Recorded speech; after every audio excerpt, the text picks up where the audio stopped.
Would you rather be a good Samaritan or a philanthropist? Hello, I'm Larry Kimbrough, and I'm going to spend the next couple of minutes talking to you about this subject.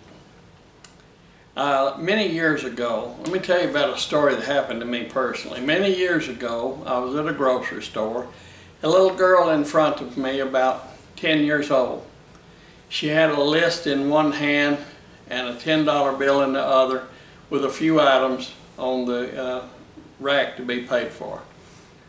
And she must have been told by her mother, be sure not to lose that money, because she had a death grip on that $10 bill.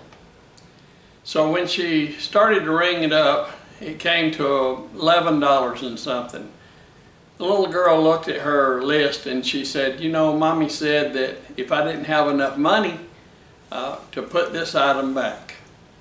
And so the cashier really didn't quite know what to do, but she started to put the item back. And I said, no, just put it on mine and give her her stuff and her money and let her go. So she didn't much want to. The little girl was nervous about that, but I said, no, it's okay, I want to help you. So she did, she left.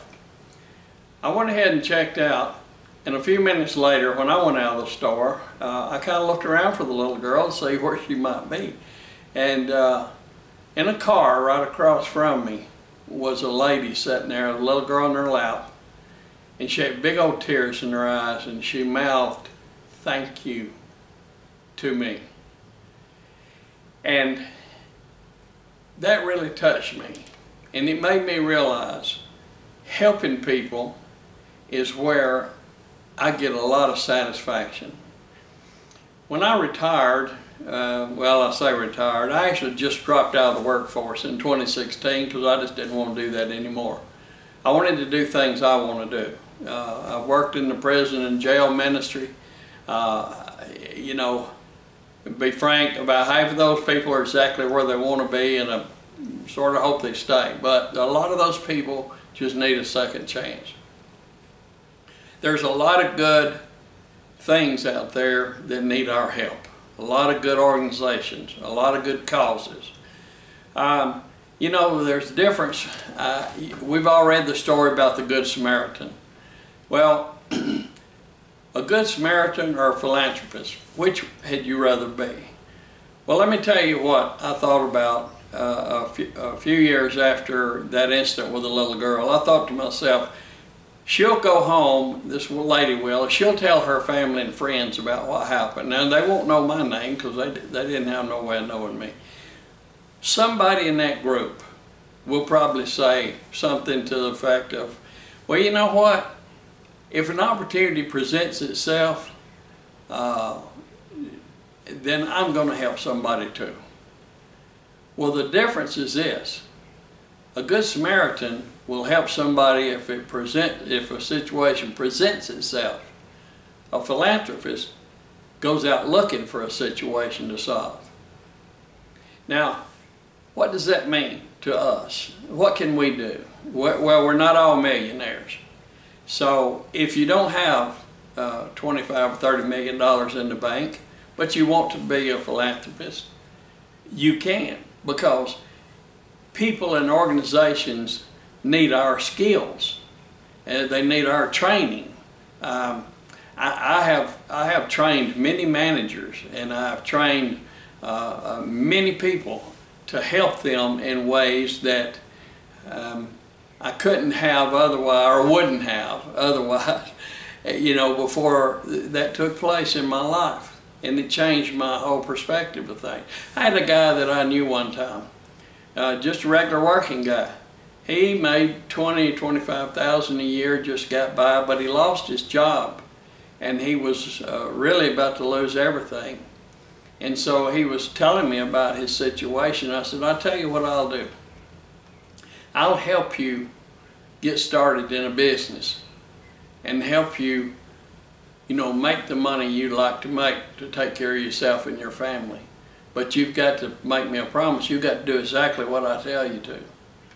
And when you get through, when you get finished or get to a good point, I want you to be sure and remember that somebody helped you, and I want you to help somebody. So I helped him get started in this business, and the first year he made $190,000.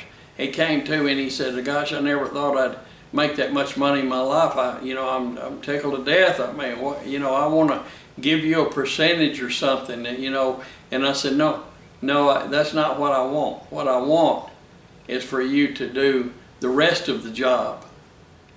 $190,000 is not where you need to be. That's just where you are now. But a few months ago, you were at work, dead end. So if you'll do what I'm telling you to, you can grow that by a whole lot. And he did. So during the next few months, he ended up having several employees. So what did I get out of this? Well, let me tell you something. Not only did I help this man, his family, but I helped those other people too, because those people had a good job that they might not would have had if he hadn't have been in business. So sometimes your skills are just as valuable and important as your money. So you want to be a philanthropist? You should be.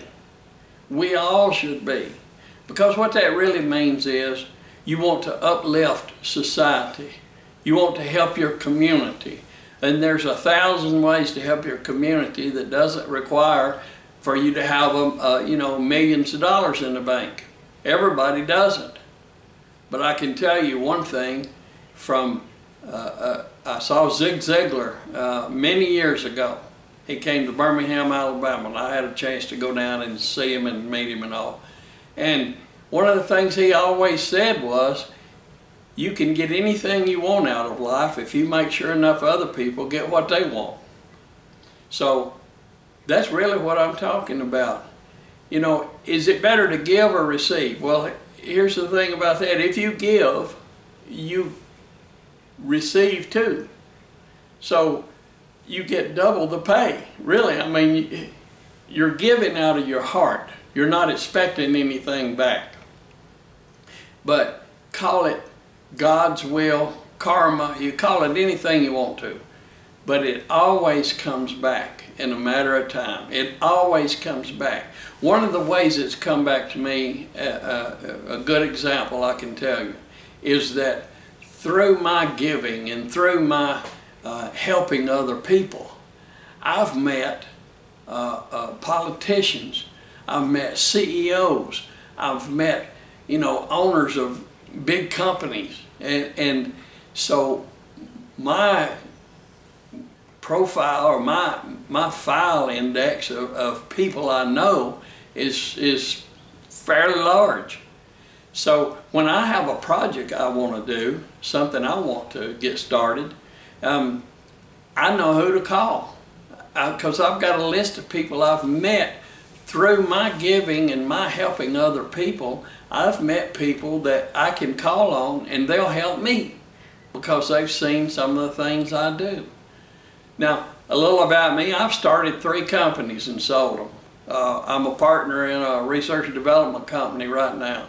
And I speak at churches and youth day rallies and schools, anywhere I can think I can help somebody. And it's not about the money. I never charge those people anyway, those groups. It's because I want to help them and make them try to remember that at some point in their life, to remember that some man made an impact on them and changed their attitude about certain things and helped them to grow. You can do that too.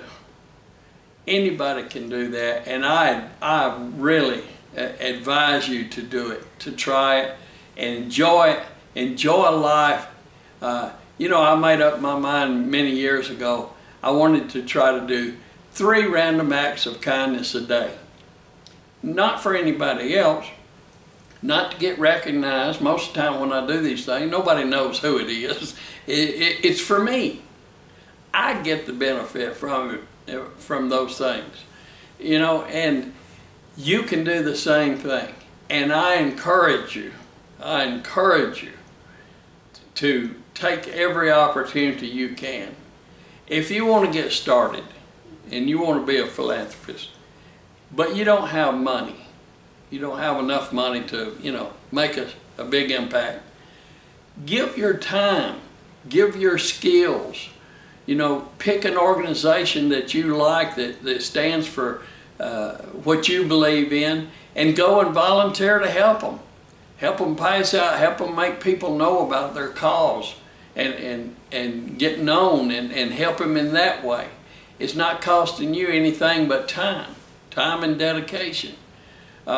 If you can train or help somebody because of the skills you have, then take that opportunity. You'll never regret doing something good for somebody. You'll always be rewarded, both immediately, because it makes you feel good. It releases the chemical in your brain like dopamine. It makes you feel good. But it'll also help you start to acquire names, contacts, people that can be influential, people that someday down the road, when you have a project, you'll know who to call on. And you'll have met these. They will know what kind of person you are because they'll remember how they met you. They met you doing a good act for somebody or some organization. Take the opportunity. Take every opportunity you can. My name's Larry Kimbrough, and I hope that at some point in time I'll have a chance to put together a custom program for you so that you can have fun and learn some things at the same time. In the meantime, take care, keep an open mind, an open heart, and have a fantastic day. Thank you.